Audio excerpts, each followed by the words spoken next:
Back in 2002, the city of New York sold a lien, and part of it was an illegal sale. And we had alleging that we owed the city Department of Environmental Protection that provides water and sewer $36,000. Now, the foreclosure action that's going on against us is not for a mortgage, not for money that we borrowed, not for a loan, not for any of those kinds of, not even for taxes, but for water and sewer charges, of which a large segment of the church, if not 90% of the church, is exempt from those water and sewer charges. And it has mushroomed from $36,000 to $2.4 million. But I want to show you something. A lot of people say, well, you ought to pay your bills. Let me show you that. When they lodged that lien against us back in 2002, we went to court in 2003 with what is known as an Article 78 filing. And in that Article 78 filing, if Mr. Engineer will put it up on the board, you will see that it was sold to a 1999 trust, and the index number is there. And item number 2 said church file, bullet point number 3, church file Article 78 proceeding contesting the unpaid water and sewer charges. And in 2004, the Supreme Court of New York ruled for the church, affirming that the church was exempt from water and sewer charges, thus rejecting, so hold it up, Mr. Engineer, rejecting the argument. The courts said that what the city was doing to us was illegal and that we were exempt. This is what we filed. So when you think about, first of all, how and why we're going to win and should win, the court said we did not owe, but that's not all. The city of New York didn't rest. They filed a motion to appeal. If if a decision's not in your favor, you can always appeal it to a higher court. So they appealed to the Court of Appeals. And the Court of Appeals, Mr. Engineer, if you could put that up, the city went to the Court of Appeals in 2007, and accordingly, the Court of Appeals affirmed our exemption, saying that the church owed no money. Now think for just a second, because a lot of people out there saying that we owe money, we owe taxes, we don't pay our bills, or that we can't pay, or that we're going to be foreclosed, and that the action against us is legal. You have to understand that the courts said that we did not owe the money. So the city of New York appealed the court decision to the appellate division, and the Court of Appeals affirmed that we didn't owe the money. Let's just read bullet point number 1. Accordingly, they do not defeat the exemption in Bethelite Community Church, Great Tomorrow's Elementary School, versus Department of Environmental Protection, and it gives the year and it gives the dates and the numbers. And bullet number 2. However, the Court of Appeals granted leave to review and reverse only on procedural grounds, ruling that the respondent was improperly denied the opportunity to file an answer to the Article 78 petition. But the Court of Appeals in 2009 affirmed, what year was this? Affirmed that we did not owe. So now we're going from 2002, 2004 to 2017. Now listen to this very carefully, those of you who are listening and wonder how we're going to keep our property and why we're not going to be foreclosed and why the fight is going to be a tenacious fight, and why we don't owe the money. The court said we didn't owe the money twice. From 2002 until 2017, and 2017, Judge Mendez, after a ruling had come down sometime in 2015, regarding the Jehovah's Witness Watchtower building in Brooklyn, they had a large number of rooms, so their rooms could not be covered along with the sanctuary, became a controlling case. So that happened in 2015.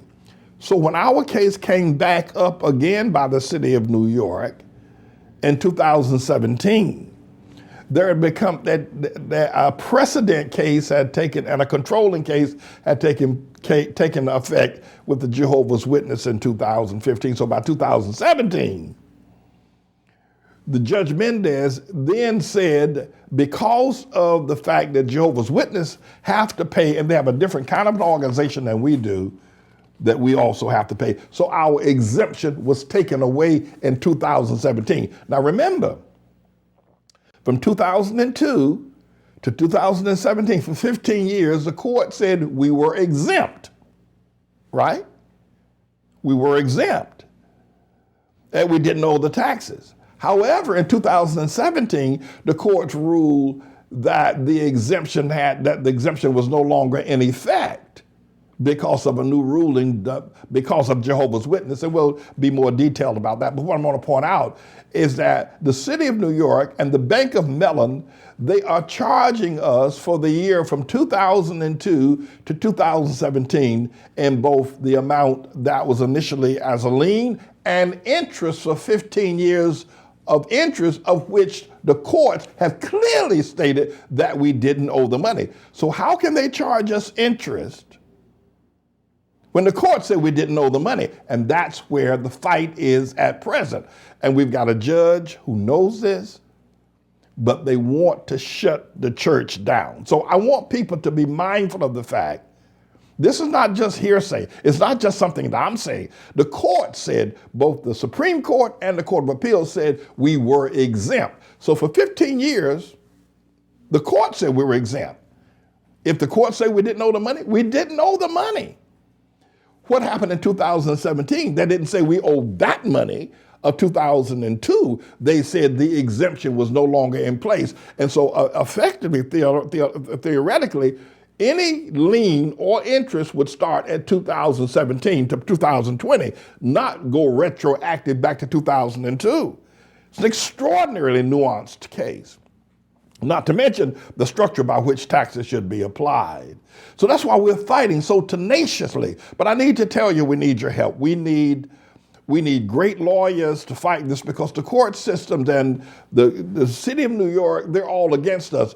But my friends, they cannot deny, the judges have said in 2 court rulings, we don't owe the money, but they've covered that up.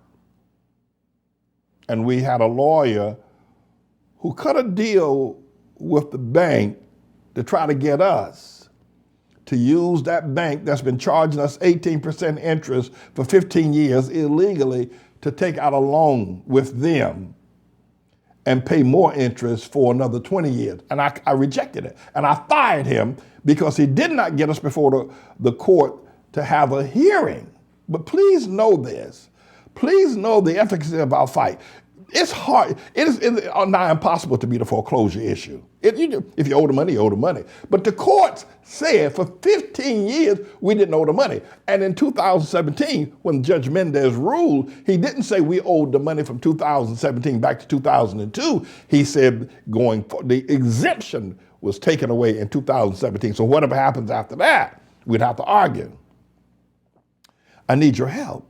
And that's just one of the nuances of the case that demonstrates clearly. And all you people talking about we owe the money, all these people thinking that they're going to get the building. You got to look at this very carefully. And a lot of people say, well, how are we going to beat this for? We're going to do it by simply, I watched a movie last night called Just Mercy with whoever it was that was about the Equal Justice Initiative down in Alabama, and several men on death row. And then many times the courts, the lawyers, and the prosecutors hide the truth. My friend, that's what they're doing with us. They're hiding the truth that the court said that when we appear into the court, Judge Bluth's courtroom, our lawyer and the plaintiff lawyer hid the truth that the court said we did not owe the money. We're not trying to get away with anything. The court said and besides, it's an exemption given to a not-for-profit organization. We are exempt, But we must fight. This battle could cost us, and with the legal fees and appeals and the kind of research that needs to be done, because the judge that's hearing this case that's ruled against us doesn't want to hear this. So we got to go to another court. And we may have to go to even another court. We need your financial help to pay for our lawyers. But I thought you might want to see that. And please spread the word. You mean the court said that we were exempt for 15 years? And even when the court did rule and say we were no longer exempt, it's almost like saying I had my driver's license in 2002. And then in 2017, my driver's license was suspended. In all the years that I drove from 2002 to 2015, I was driving illegally. No, I was not. My license was good. From 2002 to 2017, our exemption was good. Now, my license may have been suspended in 2017, but it doesn't mean I should be punished for driving for 15 years with a good license. We had a good exemption from 2 courts from 2002 to 2000. Please understand this. Because people are wondering, Pastor Manny, how are you going to fight this? It's simple. We're not fighting the truth. We're fighting the cover-up by the courts and by the banks and by the people in the community that hate us. They're burying this truth. They're burying it. You need to hear that. We're not trying to run away from a mortgage or a loan or money that we borrowed. They are burying the truth. And they said they're going to take our building when we never owed the money. The court said we never owed the money. You said, Pastor Manny, how are you going to get in the courts? We got to go to the Court of Appeals. We have got to go to a different group of judges to show them this.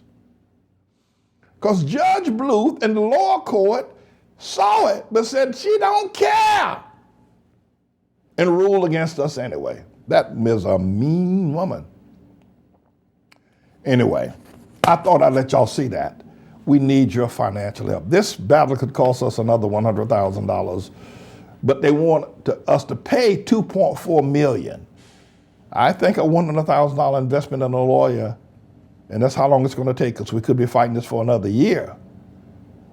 It's far better than paying $2.4 million or even letting them take this property. But please be assured, members of the ATLAH Church, please be assured that the courts, not me, not my idea, not my lawyer, the court said we did not owe the money. And when the court did take away our exemption in 2017, it did not say we owed the money from 2017 back to 2002 retroactively. No! It's a land grab. It's robbery. It's covering up the evidence. It's covering up the truth. Please understand this. Those people wagging their heads and talking about this or that or the other. The court records and documents indicate we don't owe the money. At any rate, everybody, we need your prayers. You can give to us. Start sending whatever funding you can right now. We're in the midst of a battle. We got a 90-day foreclosure and sale threat that must be stopped. And we will. No, we will. And even the banks need to know that to try to sell this property with such truth out there is going to be uncovered, and they're going to get sued, and anybody who tries to buy it will be in deep trouble. But that having been said, your financial help is very important. You know how to contribute to us. You can send your gifts through the mail. And by the way, if you let them get away with doing this to us, they'll do it to you. They've done it so many times. The courts have denied justice to people. This is a denial of justice. And by the way, were we not anti-gay, this case would have gone away years ago. They just want to shut us down. And they think they can hide the truth of what their own judges, what their own courts, what their own court of appeals, they think they can hide that truth under a lie and foreclose us. And they think I will not stand up and fight. And they think you, the community, will not stand with me. They're counting on you not standing with me. They're counting on you hating me as much as they hate me. They're counting on you being as perverted as they are perverted. They're counting on you being as hateful as they are, and to come up against me as well and join with the city of New York and the Bank of Mellon. They're counting on you to praise the bank rather than praise the house of God. Don't let them do that to you, and don't let them do that to me. We're going to win this, but it may take us another year and maybe another $100,000. But it's better than paying $2.4 million. I'm James A. Manning. I'll be back with more updates as the time goes on. This is a bit of a news blog we do looking at spiritual wickedness in high places for the most part, making some observations about it and giving people a biblical foundation to the way of interpreting rather than have Sean Hannity or Laura Ingraham or Janine Pirro or Anderson Cooper or Rachel Maddow or Don Lemon Rush Limbaugh interpret what's going on in the world. You come to me and I'll tell you based on what the Word of God says. They'll just give you their worldly, sinful view.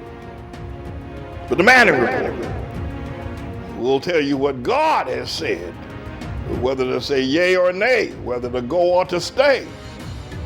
You'll be led by the word of Almighty God. Come to the Manning Report on a daily basis to interpret the spiritual wickedness in high places, because there's plenty of it that's going on. And so I'm the Lord's servant, James David Righteous Rebel Manning, and I'm here to serve you with news and information.